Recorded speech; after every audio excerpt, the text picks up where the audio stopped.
Attention, le contenu de cette vidéo peut heurter la sensibilité des plus jeunes, vous êtes prévenus.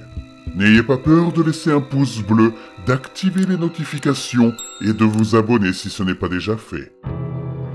J'ai grandi sur une île où il n'y avait qu'une seule règle, ne jamais parler de l'autre île.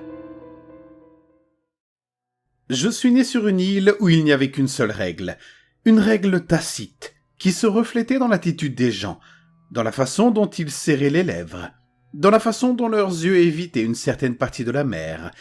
Nous n'avions jamais le droit de parler de l'île de l'autre côté de l'eau. Elle se trouvait à l'est, à un demi-mille de notre littoral. Impossible de la manquer. On la voyait de presque partout de notre côté, au-delà des quais, au-delà de la ligne des arbres, depuis les falaises au nord où paissaient les chèvres. Elle était toujours là, immobile, immuable. Un bout de terre si proche qu'on pouvait s'y rendre à la rame en moins d'une heure, même si personne ne le faisait. Je ne me souviens pas qu'un seul adulte l'ait jamais nommé. Pas une seule fois. Et si vous en parliez, même par accident, quelqu'un vous faisait taire immédiatement. Pas avec colère, juste fermement, comme on était une bougie d'un coup sec. Une fois, quand j'étais petit, peut-être 7 ou 8 ans, j'ai pointé du doigt l'autre côté de l'eau et j'ai demandé à ma mère si quelqu'un vivait là-bas. Elle ne m'a pas grondé. Elle n'a rien dit du tout. Elle m'a juste pris la main et m'a ramené à l'intérieur, comme si j'avais demandé d'où venaient les bébés ou ce qui se passait quand on mourait. Ce genre de silence. Une autre fois, j'ai demandé à mon grand-père s'il y était déjà allé. Il était en train de nettoyer du poisson près de la remise. Il a marqué une pause un peu trop longue avant de répondre « non ». Puis il a ajouté « ne me pose plus jamais cette question ». Et c'était tout. Ce n'était pas interdit comme le sont les choses dangereuses, c'était plus profond. Comme si l'île ne voulait pas qu'on en parle. Et les gens d'ici avaient accepté de respecter cela. Notre île n'était pas grande. On pouvait la traverser à pied en quelques heures sans s'arrêter. Il y avait le village près de la baie occidentale, avec ses chemins de pierre, ses maisons à claire-voie et la petite église où nous tenions le marché le dimanche. Quelques fermes éparpillées, un quai de pêche et l'ancienne tour de guet d'avant mon époque, que plus personne n'utilisait. C'était calme. Stable. Le genre d'endroit où toutes les portes grinçaient de la même manière et où l'on savait qui passait rien qu'au son de sa toux. Le bateau marchand venait une fois par semaine, généralement juste avant midi. Nous ne voyions jamais d'où il venait. Il arrivait toujours dans la brume. Il apportait de la farine, du sel, de l'huile et des outils en fer.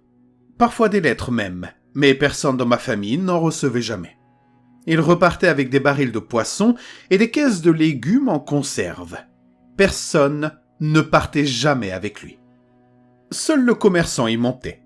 Il passait la corde à ceux qui l'aidaient à charger et décharger. Mais personne d'autre ne franchissait jamais la rambarde. Nous formions une boucle fermée. Nous avons grandi en connaissant nos limites. La mer, les bois, les falaises. Et au-delà de tout cela, l'autre île. Toujours observé, toujours ignoré. Nous étions 5 à ne pas pouvoir la laisser tranquille. Moi, Jonah, Sam, Ellie et Nathan. Nous étions des enfants comme les autres, avec trop d'énergie et pas assez de peur. Nous courions pieds nus dans les broussailles, fabriquions des lance-pierres avec du bois flotté, nous mettions au défi de frapper à la porte de la veuve. Nous passions les journées chaudes à jouer aux soldats et les nuits froides à prétendre que nous n'avions pas peur des fantômes. Nous volions des choses, mais rien d'important. Des pommes, des bougies, une fois une bouteille de vin que nous n'aimions même pas. Nous étions juste des garçons bruyants et agités. Jonah était le plus grand. Très grand pour son âge. Ses épaules commençaient déjà à s'élargir comme celles de son père. Il ne parlait pas beaucoup. Mais quand il le faisait, les gens l'écoutaient. Sam, lui, était le plus rapide, toujours le premier à grimper quelque part, le premier à courir, le premier à faire des blagues qui nous mettaient mal à l'aise. Ellie, quant à lui, était calme et prudent, et c'était toujours lui qui posait la question « Et si ?»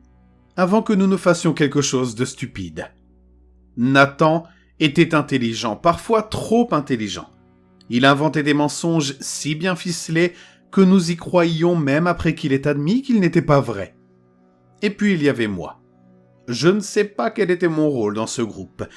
Je suppose que j'étais celui qui se souvenait. Celui qui a gardé le souvenir le plus longtemps. Nous ne l'avons jamais dit à voix haute, mais nous observions tous l'île. Depuis les rochers près de la falaise sud, depuis les champs en hauteur, lorsque le vent dégageait les arbres, depuis le rivage, alors que nous étions censés pêcher, mais que nous passions plus de temps à fixer l'horizon. Nous n'en parlions que lorsque nous étions sûrs que personne d'autre n'écoutait. « C'est peut-être une ruine », a dit Ellie un jour. Comme si des gens vivaient là avant, mais qu'il s'était passé quelque chose. Sam a ricané. « Quoi, comme des fantômes ?»« C'est peut-être de là que vient le marchand ?» ai-je suggéré. « Il ne le dit jamais. » Jonah ne disait rien comme d'habitude. Il regardait simplement au loin. Nous n'en parlions pas souvent.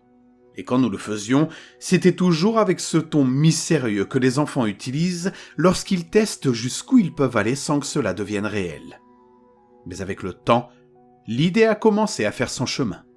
Pas dans nos bouches, mais dans nos cœurs, dans nos os, comme si elle avait toujours été là. Nous ne l'avions pas prévu à ce moment-là, mais je pense que nous savions tous que nous le ferions. C'est Jonah qui l'a dit le premier.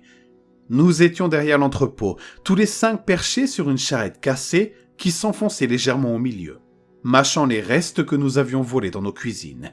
Du poisson salé, du pain dur, des pommes à moitié pourries, qui avaient encore assez de douceur pour en valoir la peine. Le genre de nourriture qui avait meilleur goût parce qu'on ne nous l'avait pas donné. Jonah n'a pas raclé sa gorge ni pris son élan. Il a simplement dit « Je pense qu'on devrait partir », comme s'il se parlait à lui-même. Personne ne demanda où. Nous le savions tous. Ce silence, le fait que personne ne se regardait, que nous continuions à mâcher comme si les mots n'avaient pas été prononcés, était un accord. Sam cracha une graine dans la terre. « Demain ?» Jonah ne levait toujours pas les yeux. « Dans 2 jours, avant le lever du soleil. » Nathan acquiesça. Ellie s'essuya les mains sur son pantalon. Moi, je ne dis rien, mais j'imaginais déjà la marée. Nous nous sommes retrouvés 2 matins plus tard, juste avant le lever du soleil, dans cette lumière pâle et immobile qui donne l'impression que le monde n'a pas encore commencé. La lune était encore visible, suspendue bas dans le ciel, comme si elle n'avait pas encore décidé de partir. La terre était humide à cause de l'air nocturne, et tout autour de nous sentait l'océan. Pas une odeur fraîche comme celle du vent et du sel, mais une odeur rance, comme celle des vieilles cordes, des bernacles et de l'intérieur d'un tonneau à appât. Nous n'avions pas emporté grand-chose. Quelques gourdes d'eau, une miche de pain enveloppée dans un linge, de la corde, un couteau de poche qu'aucun de nous ne savait utiliser correctement. Ellie avait apporté la boussole de son père. Le cadran était fissuré et l'aiguille avait tendance à dériver même lorsqu'on la tenait fermement. Mais il l'avait apporté quand même. Sam, lui, avait apporté un marteau, sans jamais expliquer pourquoi. Jonah avait pris la barque à l'extrémité du quai où étaient entreposés les bateaux inutilisés. Elle n'était pas en très bon état, mais elle flottait. C'était suffisant. Elle grinçait lorsque nous la poussions dans les eaux peu profondes, et pendant un instant, j'ai pensé que le bruit pourrait se propager et réveiller quelqu'un, mais le village au-dessus de nous restait plongé dans l'obscurité. Pas de lumière, pas de bruit de pas, juste le doux murmure de l'eau et le bruit sourd des rames contre la coque. Nous sommes montés à bord. Jonah et Nathan ont pris les rames en premier, imposant un rythme sans dire un mot. Les autres sont restés assis en silence, dos à la rive. Je n'ai pas regardé en arrière. L'eau était plus froide que je ne l'avais imaginé. Pas glaciale, mais d'un froid profond, comme si elle venait de sous quelque chose. Il n'y avait pas beaucoup de vent, juste une légère brise qui soufflait par rafales lentes et irrégulières. Elle effleurait la surface de la mer par endroits. Je regardais la lumière du ciel onduler et disparaître sous les rames à mesure que nous avancions. À mesure que nous nous éloignions, la silhouette de l'île est apparue, lentement, comme si elle émergeait d'un brouillard que nous n'avions pas remarqué auparavant. je l'avais vue toute ma vie, mais seulement depuis le rivage. Maintenant, depuis l'eau, elle semblait différente. Plus grande, plus lourde. Les arbres formaient une silhouette déchiquetée contre le ciel, et les collines derrière eux ressemblaient à des animaux endormis qui commençaient à s'agiter. Plus nous nous approchions, plus elle me semblait familière. La forme du littoral, la pente du terrain. C'était comme ramer vers un souvenir que l'on ne peut pleinement situer tant qu'on n'y est pas plongé. À un moment donné, peut-être à mi-chemin, je me suis retourné pour regarder derrière nous et j'ai vu que notre île s'estompait déjà dans la brume. Un brouillard bas avançait rapidement, s'enroulant au-dessus de l'eau comme de la fumée dans l'herbe. La plage, les maisons, même les arbres, tout avait disparu. Il ne restait plus qu'une douce tache grise derrière nous. Elle semblait plus éloignée qu'elle n'aurait dû l'être. « Des ailerons !» dit Sam, d'un ton trop calme, comme s'il essayait de ne pas semer la panique. Nous avons tous regardé. Juste à droite du bateau, quelque chose glissa sous la surface. Long, lisse. Il passa sans faire de bruit. Puis un autre. Et encore un autre. 4, peut-être 5, juste sous la surface de l'eau, décrivant de larges arcs lents. Je ne pouvais pas voir leur forme en entier, mais ils se déplaçaient comme s'ils avaient un but. « Des requins !» murmura Jonah. « Des requins à pointe noire, je crois. » Ellie se pencha en avant. « Comment tu le sais ?» Jonah ne répondit pas, il se mit simplement à ramer plus vite. Nathan aussi. Aucun des deux ne dit mot, mais la barque commença à avancer plus vigoureusement à chaque coup de rame. Sam chercha le marteau dans son sac et le serra comme si cela pouvait changer quelque chose. Le bateau se mit à tanguer sous la force des coups de rame. L'eau éclaboussait. La proue s'inclina. J'essayais de rester calme, mais l'air autour de moi s'était raréfié, et tous les muscles de mon corps se préparaient à quelque chose que je ne pouvais pas voir. L'île était désormais proche. Suffisamment proche pour que l'on puisse clairement distinguer la ligne rocheuse. Pas de quai, pas de chemin. Juste un littoral accidenté et des broussailles épaisses qui descendaient presque jusqu'à l'eau. Un arbre tordu se penchait au-dessus de l'eau, près d'une étroite bande de plage, à peine assez large pour s'y tenir debout. Elle semblait intacte, peu accueillante.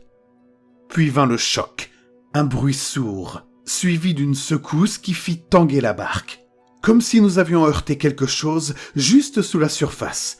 « Récif !» aboya Jonah. Le bateau pencha violemment d'un côté puis de l'autre. L'eau s'engouffra par une fissure sous le banc central, froide, rapide, montante. Quelque chose de lourd heurta les planches, peut-être le marteau. Une seconde plus tard, l'un des sacs se déchira et se renversa sur la banquette. Du pain, de la corde, le couteau, tout glissa vers le côté bas. « Dehors !» cria quelqu'un. Nous ne discutâmes pas, nous nous déplaçâmes. La barque était déjà en train de couler sous nos pieds, un côté plongeant violemment dans l'eau. Je me suis élancé depuis le banc et j'ai plongé, sans même savoir si je sautais ou si je tombais.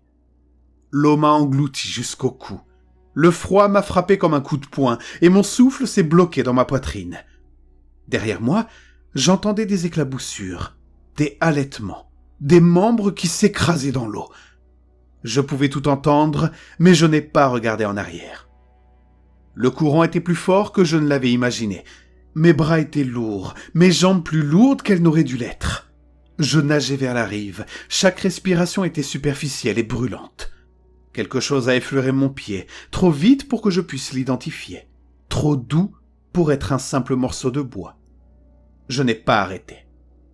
La distance ne devait pas dépasser 30 mètres, mais j'ai l'impression de nager dans du verre. Le genre de verre qui vous tire vers le fond au lieu de vous laisser passer. Quand mes doigts ont enfin touché le rocher, je me suis hissé si vite que je me suis écorché les 2 coudes. Je m'en fichais, je voulais juste sortir de là. Les autres ont atterri les uns après les autres sur la plage derrière moi, rampant, se traînant, crachant de l'eau de mer. Le canot avait déjà disparu, soit englouti par le récif, soit dérivant, à moitié submergé dans le brouillard. Aucun d'entre nous n'avait ses sacs. Pas de boussole, pas de nourriture, pas de couteau. Le marteau était probablement au fond de la mer à présent. Tout ce que nous avions emporté avait disparu. Nous étions là, tremblants, trempés, reprenant notre souffle. L'un après l'autre, nous nous sommes regardés, comptant nos effectifs. Nous étions 5. Personne ne manquait à l'appel.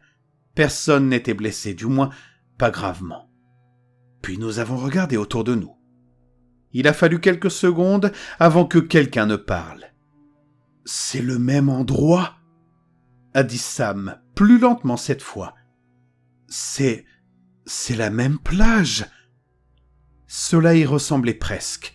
Le même arbre tordu penché au-dessus de l'eau comme s'il écoutait aux portes. Le même groupe de rochers noirs qui s'élevait le long de la courbe de la crique. La même pente douce menant à la lisière des arbres au-delà. Même la forme du littoral nous semblait familière, comme si nous avions fait un saut dans le temps plutôt que dans l'espace.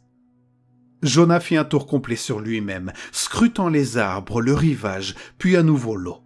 « Nous ne sommes allés nulle part, » dit-il. Sa voix ne semblait pas en colère, elle semblait résignée. Élie plissait les yeux en regardant l'océan, le visage tendu. « Nous avons traversé à la rame, nous avons vu l'île, nous sommes partis. » Il ne le disait pas comme s'il discutait, il le disait comme s'il essayait de se rappeler. Personne ne répondit. Nous nous mîmes en route, lentement au début, essayant encore de comprendre ce qui s'était passé. La plage semblait presque identique à la nôtre, mais elle ne l'était pas. Les rochers étaient un peu trop pointus. La pente était légèrement différente.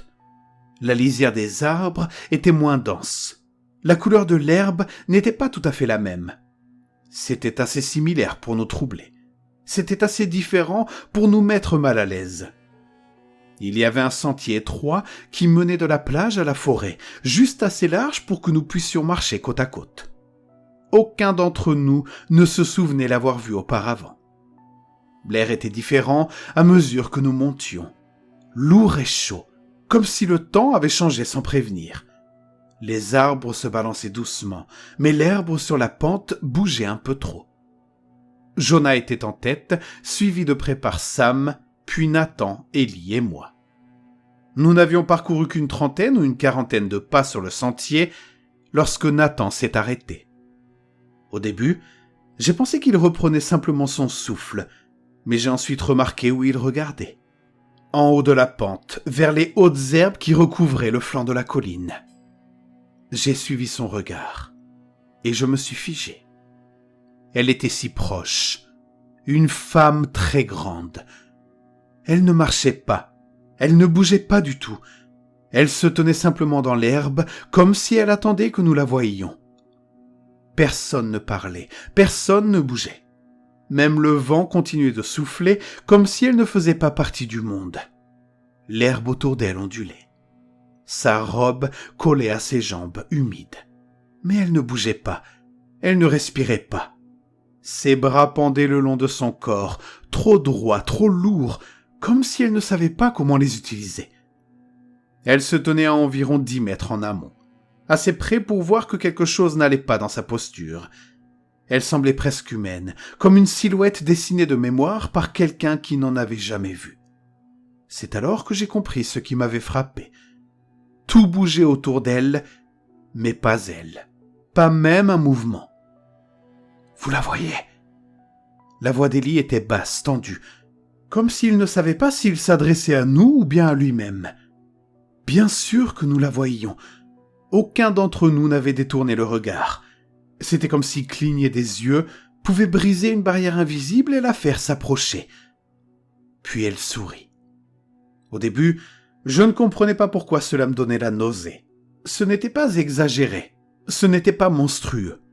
C'était subtil, juste bizarre. Sa bouche s'étirait en ce qui aurait dû être un sourire, mais la forme n'était pas la bonne. Les coins étaient tournés vers le bas au lieu d'être tournés vers le haut, comme si quelqu'un avait essayé de l'imiter de mémoire et s'était trompé dans la géométrie. Mais le reste de son visage, les parties qui bougent quand on sourit, étaient parfaits. Les joues se relevaient, La peau autour de ses yeux se plissait. Ce décalage était pire que tout le reste. Ses yeux étaient gentils. Vraiment gentils. Pas froids, pas distants. Elle nous regardait comme une mère regarde ses enfants. Il y avait de la chaleur dans son expression, et cela me donnait la chair de poule d'une manière que je ne peux toujours pas expliquer. Je peux vous dire ceci. Si j'avais su alors ce que je sais maintenant sur cette femme, je me serais retourné et j'aurais nagé vers le large. J'aurais pris le risque de croiser des requins. Avec plaisir même. La femme leva le bras. Le mouvement était lent, peu naturel, comme si ses articulations ne lui appartenaient pas. Sa main se leva jusqu'à ce qu'un long doigt raide nous pointe droit dessus. Nous n'avons pas crié, nous n'avons pas couru. Nous avons simplement commencé à reculer, en prenant soin de ne pas nous retourner, comme si le fait de ne pas la regarder allait aggraver la situation. Sam a heurté Jonah, qui a murmuré un juron entre ses dents. « Pourquoi nous pointe-t-elle du doigt ?» a demandé Sam, d'une voix à peine audible. Personne n'a répondu. Je continuais à regarder son doigt. Quelque chose clochait. L'angle. Il n'était pas tout à fait normal. Ellie plissa des yeux et fit un demi-pas en avant. « Attendez, » murmura-t-il. « Je ne pense pas qu'elle nous pointe du doigt. » Je regardai son doigt, puis son visage. Il avait raison.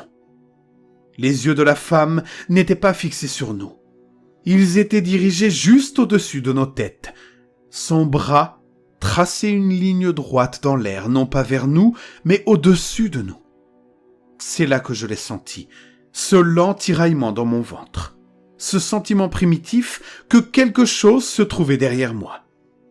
Nous nous sommes retournés, tous en même temps, et nous avons vu 5 personnes debout dans les bois derrière nous, juste au-delà du sentier, à moitié cachées par les arbres. Les 5 personnes ne se cachaient pas, elles attendaient tout simplement. Elles nous ressemblaient. Même taille, même cheveux, même corpulence. Mais elles avaient quelque chose d'anormal que l'on ne remarquait pas au premier abord. Leurs vêtements étaient inversés. Les boutons étaient du mauvais côté.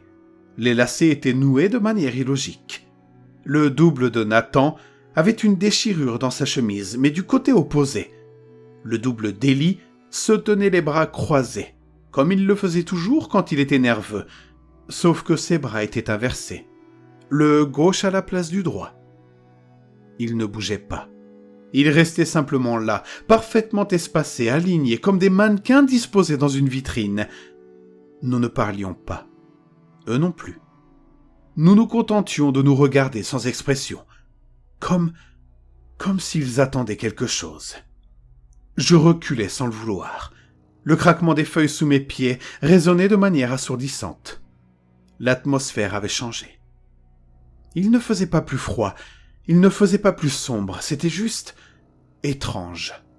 Comme si les règles auxquelles nous croyions avaient soudainement cessé de s'appliquer. Je jetai un coup d'œil à la femme. Elle était toujours là. Elle ne pointait plus du doigt.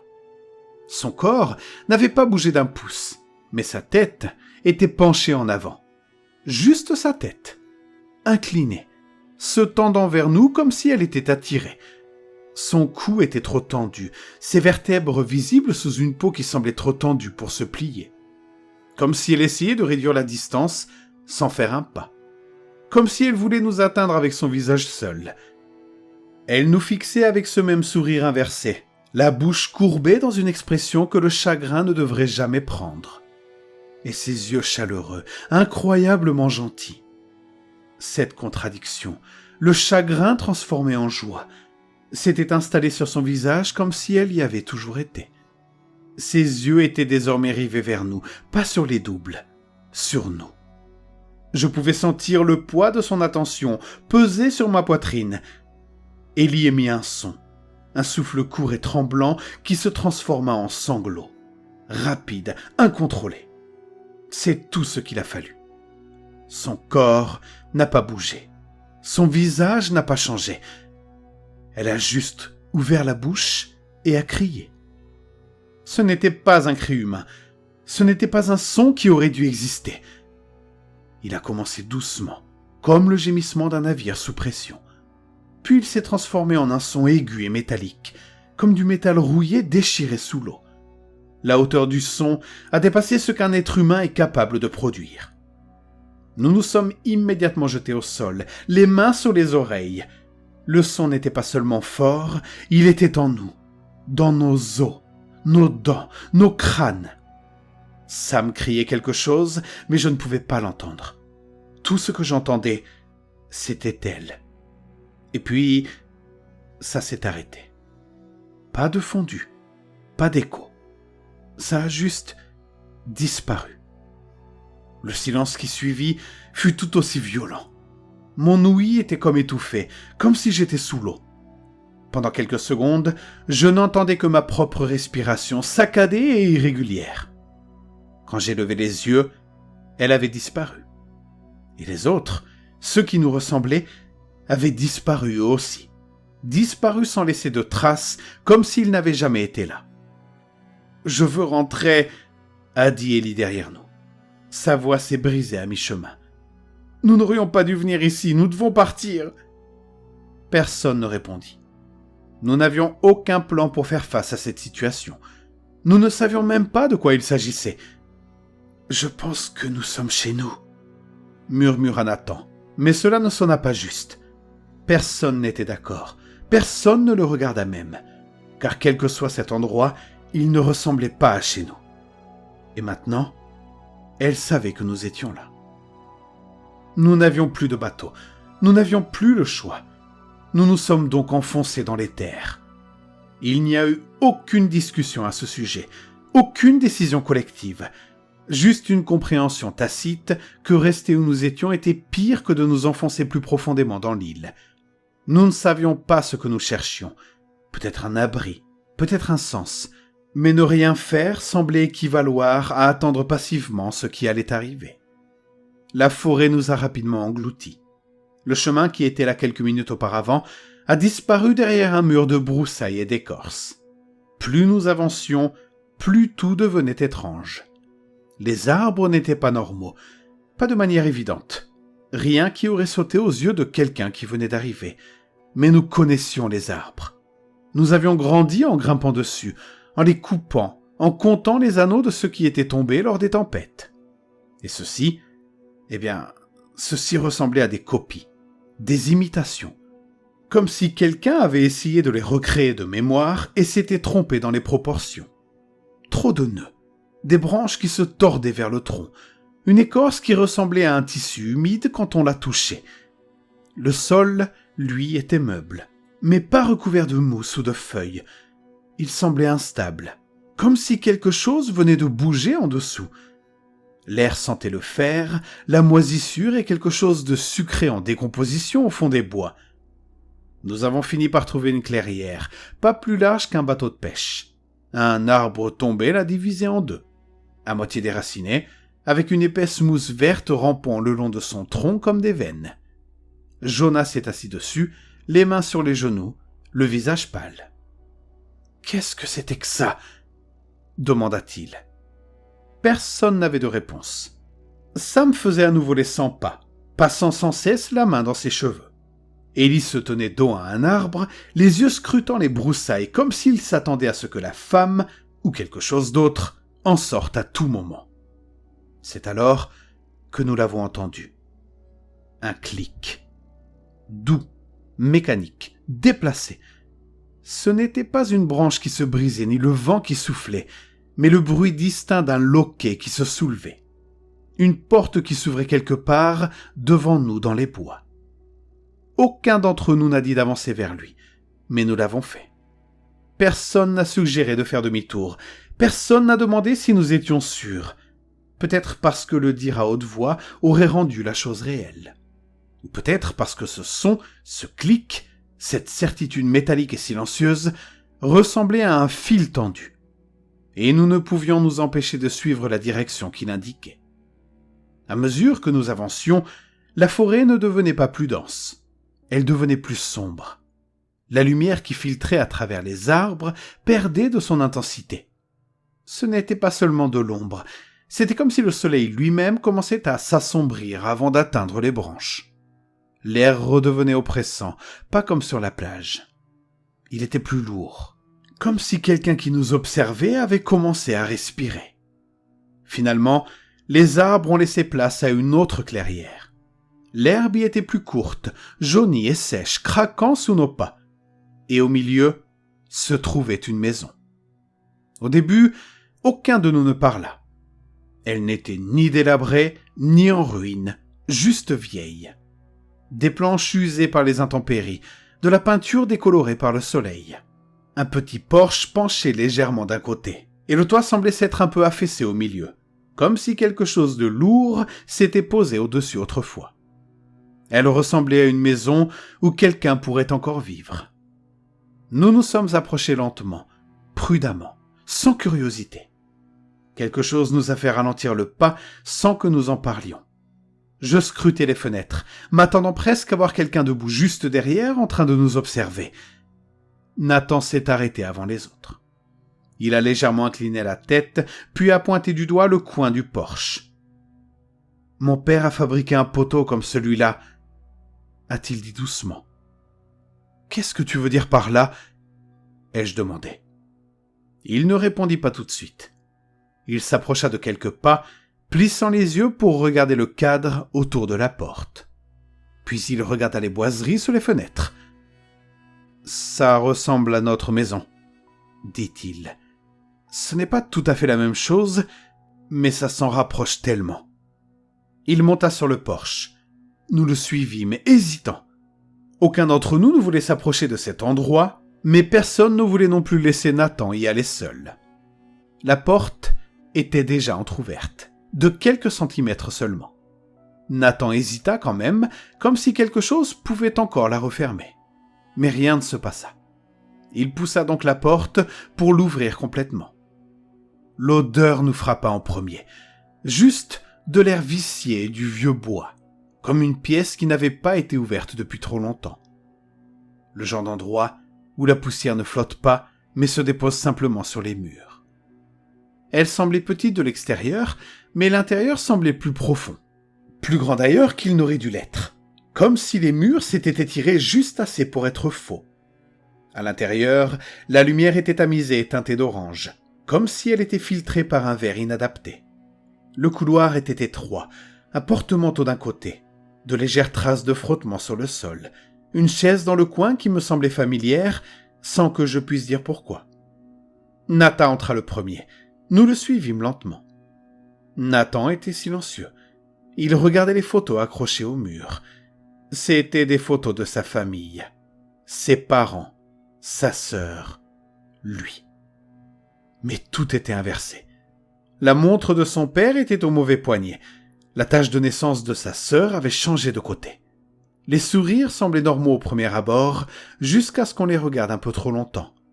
Trop symétriques, trop larges. À droite, une porte menait à ce qui semblait être un salon reflété dans un miroir. Sur notre île, le salon de Nathan se trouvait à gauche quand on entrait. Ici, tout était inversé. Pas seulement la disposition, tout. Les meubles étaient du même type, pas identiques mais similaires. Même couleur, même trace d'usure. Une horloge accrochée au mur tic-taquait un demi-temps plus lentement qu'elle n'aurait dû. Le tableau au-dessus de la cheminée représentait un paysage que nous reconnaissions tous, sauf que la rivière coulait dans le mauvais sens. « Je veux partir », dit Ellie derrière moi. Sa voix était à peine audible. Personne ne répondit. Nous continuâmes simplement à regarder. La pièce nous retenait. Pas physiquement, mais comme dans un cauchemar, où l'air semble épais et où faire un pas en arrière pourrait réveiller quelque chose. Nous n'étions pas figés, juste lents, prudents. Jonah regardait la bibliothèque. Ellie se tenait près de la cheminée. Moi, je me tenais près du mur, observant la trotteuse de l'horloge qui s'arrêtait à chaque tic-tac. Sam s'est approché du tableau au-dessus de la cheminée, le fixant comme s'il s'attendait à ce qu'il cligne des yeux. Personne ne parlait. Nous étions tous trop absorbés, scrutant les coins, étudiant les petits détails qui clochaient essayant de comprendre ce qu'était cet endroit. Puis Sam s'est retourné, le front plissé. « Où est Nathan ?»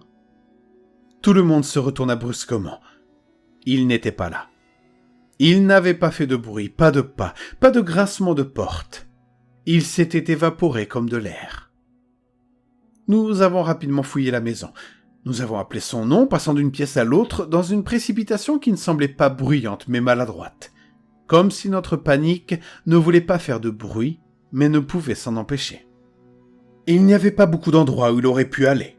Le couloir menait à une petite cuisine, à un escalier et à une pièce étroite à l'arrière avec une porte verrouillée. Jonah essayait la poignée et constata qu'elle ne bougeait pas. Aucune lumière ne filtrait sous la porte. Aucun bruit ne venait de l'intérieur. Sam monta les escaliers 2 par 2. Ellie et moi le suivant de près. Il craquait sous nos pas, comme des escaliers normaux, sans effet théâtral ni dramatique, mais chaque grincement du bois semblait trop aigu, comme si la maison réagissait. Il y avait 2 chambres à l'étage, l'une était vide, à l'exception d'un cadre de lit et d'une fenêtre clouée. La seconde contenait une commode, un miroir dont un coin était fêlé et d'autres photographies. Une autre version de la famille de Nathan. Cette fois, certains visages avaient disparu des cadres. Ils étaient flous ou trop sombres pour être visibles. Mais Nathan n'était pas là. Lorsque nous sommes arrivés en bas, Jonah n'était pas là. Nous l'avons juste trouvé à l'extérieur, à quelques pas du porche, les bras croisés.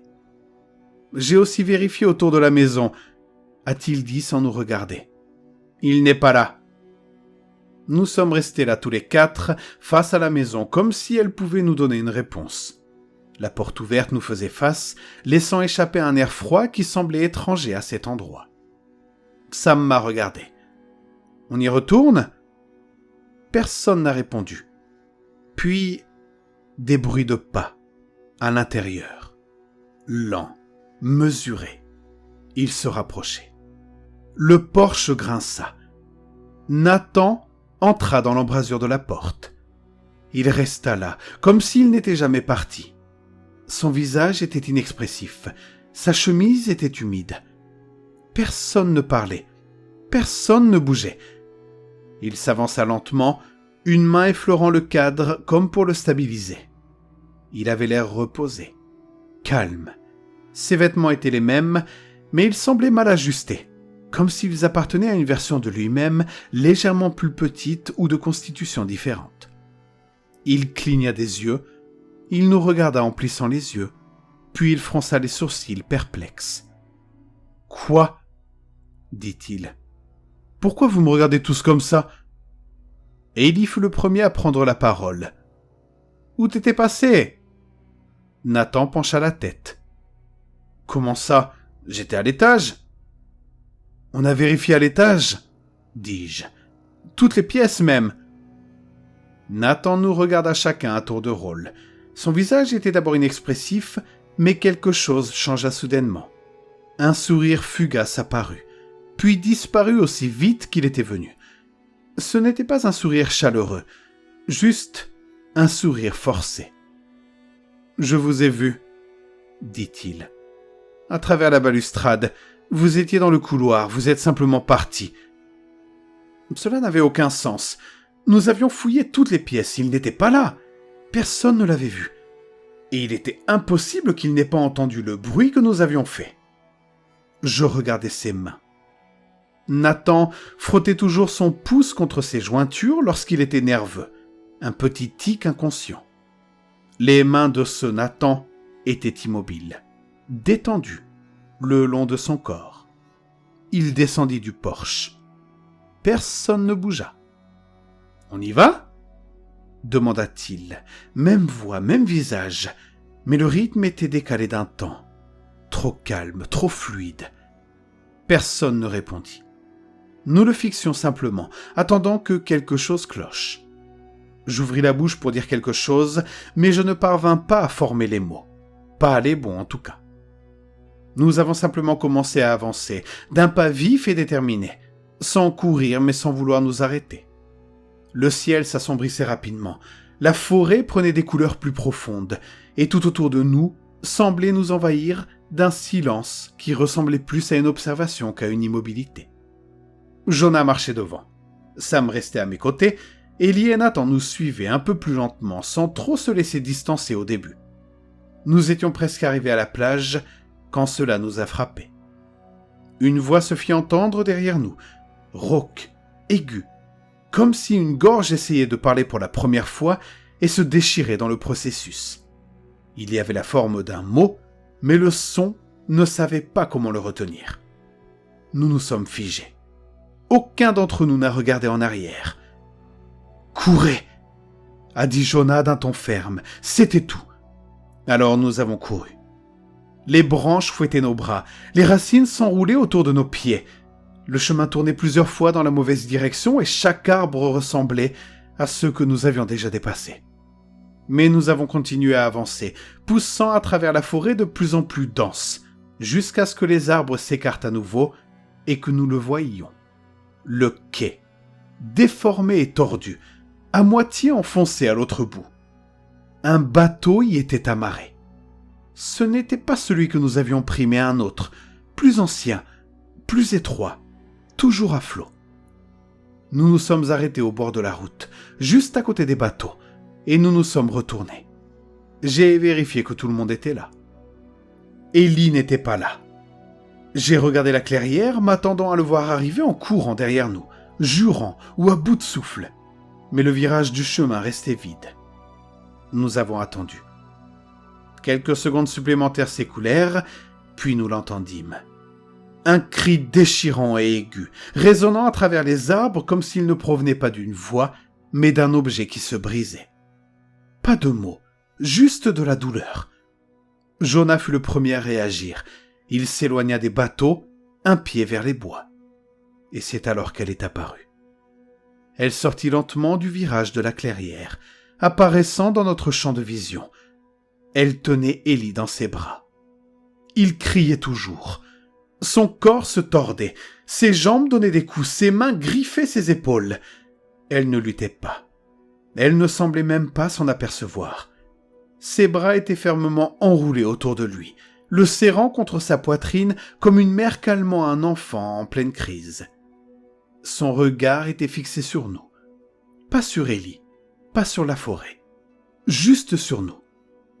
Ses yeux ne quittaient pas les nôtres, comme si elle voulait que nous voyions tout, et c'est ce que nous avons fait. Ce même sourire vers le bas sculptait sa bouche en une courbe profonde et tendue. On aurait dit que cette expression avait été sculptée dans son visage avec du fil de fer, tendu et mal placé. Mais ses yeux racontaient une autre histoire. Ils étaient doux, vitreux, pleins de chaleur, comme si elle regardait quelque chose de magnifique se dérouler. Alors qu'elle serrait Ellie plus fort, ses lèvres tremblaient légèrement, comme si elle avait du mal à garder cette expression. Ses joues tressaillaient, comme si elle ne savait pas si elle devait froncer les sourcils ou rire. Elle essayait d'être douce. Elle voulait que nous le sachions. Ellie hurlait, mais ce n'était pas seulement de la peur. C'était de la douleur, une vraie douleur. Le genre de douleur qui fait perdre toute humanité. Ses bras poussaient contre ses épaules, griffaient, frappaient, mais rien n'y faisait. Ses jambes donnaient des coups violents. Tout son corps se débattait comme un animal pris au piège. Les talons de ses bottes raclaient à peine la terre alors qu'il était maintenu debout. Et pourtant, elle nous regardait, comme si c'était nous qu'elle retenait. Sam poussa un son, mi-sanglot, mi-juron, et fit un pas en avant. Jonah lui attrapa le bras.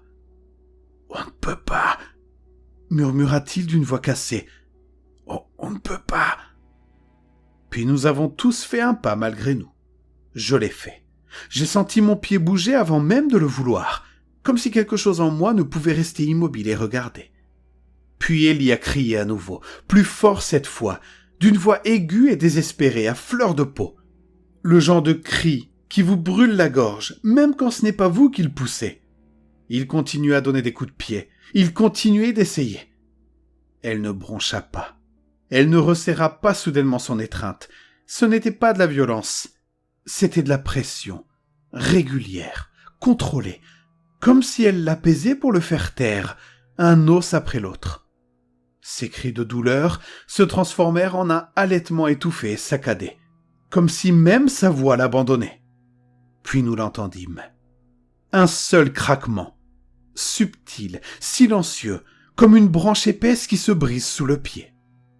Élie a sursauté une fois dans ses bras, puis il a cessé de bouger. Sa tête s'est affaissée contre son épaule, ses bras pendaient le long de son corps, sans force pour se battre. Elle n'a pas cessé de sourire. Elle le tenait là, toujours en train de nous regarder, les yeux rivés sur les nôtres, comme si elle voulait voir ce que nous allions faire ensuite. Ses doigts caressaient son dos, en dessinant lentement des cercles insignifiants, comme si elle cherchait à l'endormir. Jonah recula le premier, puis Sam. Je l'ai suivi. Je n'ai même pas réfléchi, j'ai juste agi. Le bateau racla le rocher lorsque nous le tirâmes dans l'eau. Nathan n'avait pas dit un mot. Je l'ai regardé une seule fois, et j'ai regretté de l'avoir fait. Il ne pleurait pas. Il ne respirait pas fort. Il se tenait complètement immobile, la regardant. Et il y avait quelque chose de petit et de doux au coin de sa bouche. Une tentative de sourire. Juste assez pour être vu, juste assez pour être faux. Nous sommes montés dans le bateau. Nous avons poussé. Personne ne s'est retourné sauf moi. Elle était toujours debout à la lisière des arbres, le corps d'Élie inerte contre sa poitrine. Un bras enroulé autour de lui, comme s'il était à elle. Et l'autre bras levé lentement. Elle a fait un signe de la main. Nous ne parlâmes pas sur l'eau. Au début, aucun de nous ne toucha aux rames. La marée nous poussait doucement, comme si la mer elle-même était trop fatiguée pour lutter. Le soleil avait presque disparu sous l'horizon, plongeant toute cette étrange lumière cuivrée qui rend le monde irréel, comme si vous le voyiez à travers vos souvenirs plutôt qu'à travers vos propres yeux. Jonah finit par prendre une rame, Sam l'autre. Je m'assis au milieu, les bras autour des genoux, fixant les ondulations qui se formaient derrière nous. Je ne me souviens pas quand nous avons perdu de vue l'île Miroir. Je me souviens seulement du moment où la vraie île est apparue. La même île que nous avions quittée. Les mêmes maisons, les mêmes collines, les mêmes quais. Mais nous n'étions pas revenus tous ensemble. L'un d'entre nous était mort. Et l'un d'entre nous est revenu en mauvais état. Il y avait une foule sur le rivage. Des gens du village, des parents, quelques frères aînés, une grand-mère les bras croisés. Ils ne criaient pas, ne faisaient pas les 100 pas et ne scrutaient pas l'horizon. Ils se tenaient simplement là, comme s'ils attendaient. Le bateau a raclé le sable, des mains se sont tendues, celles de mon père, de la mère de Sam, de l'oncle de Jonah. Ils nous ont aidés à sortir sans dire un mot, leurs yeux passant d'un visage à l'autre, contents. Quand ils n'ont pas trouvé Élie, personne ne l'a dit à voix haute. Ils savaient tout simplement. Sa mère s'est mise à pleurer, doucement au début, puis de plus en plus fort, en sanglotant.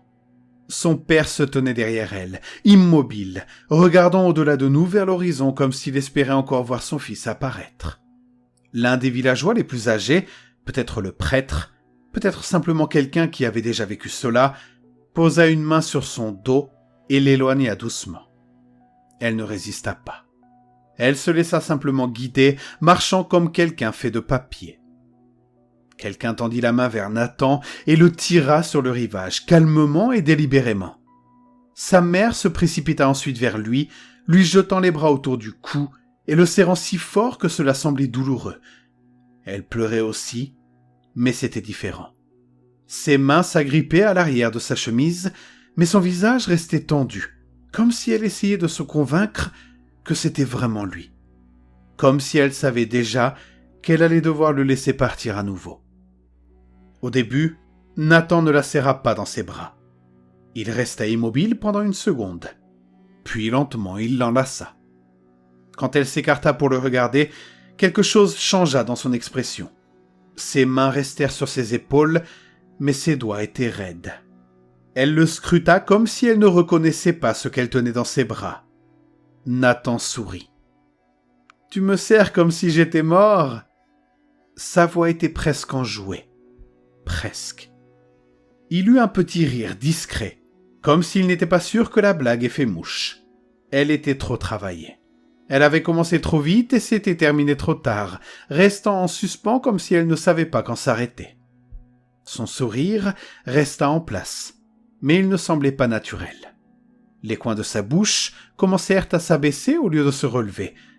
Au début, cela ressemblait à un tic. Puis cela continua, s'accentuant, étirant les muscles de son visage dans la même expression tendue que nous avions vue chez la femme. Un sourire qui essayait d'imiter la joie, mais qui échouait dans sa géométrie. Ses yeux ne correspondaient pas à ce sourire. Il semblait lourd, vitreux, et rempli d'une émotion qui n'avait pas sa place dans un sourire. Du regret peut-être, ou du chagrin. Il n'avait pas peur, il était simplement résigné. Comme si quelque chose en lui comprenait ce qui allait se passer et n'essayait pas de lutter contre. Sa mère lâcha ses bras. Elle recula d'un pas, une main couvrant sa bouche. Derrière elle, les autres avaient déjà commencé à bouger. Ils n'élevaient pas la voix. Ils ne discutaient pas. C'était comme si tout le village avait déjà accepté ce qui devait arriver. Quelques hommes s'avancèrent. L'oncle de Jonah, le père de Sam, un voisin dont je ne connaissais pas le nom. Nathan ne résista pas. Il ne demanda pas pourquoi. Il resta simplement là, les épaules basses, les yeux toujours fixés sur sa mère. Une main attrapa sa manche, une autre son cou. Ils l'ont escorté jusqu'à la mer comme il l'avait déjà fait auparavant. Pas de cérémonie, pas de cris, juste le bruit des vagues et le murmure des pas sur le sable mouillé. Ils l'ont maintenu sous l'eau jusqu'à ce que les vagues cessent de bouger autour d'eux. Puis ils l'ont laissé partir. Je me demande encore si le vrai Nathan est mort dans cette maison, ou si nous l'avons laissé là-bas, vivant, nous regardant partir. Parfois, je pense que ce qui est revenu avec nous ne faisait pas semblant. Je pense qu'il croyait que c'était lui. Nous avons supplié nos parents d'envoyer quelqu'un, un bateau, une équipe de recherche, n'importe quoi. Mais ils ont simplement fait comme si nous n'existions pas, comme si nous n'avions rien dit, comme si nous n'avions pas vu ce que nous avions vu. Le lendemain, les noms de Nathan et d'Élie n'ont été prononcés par personne.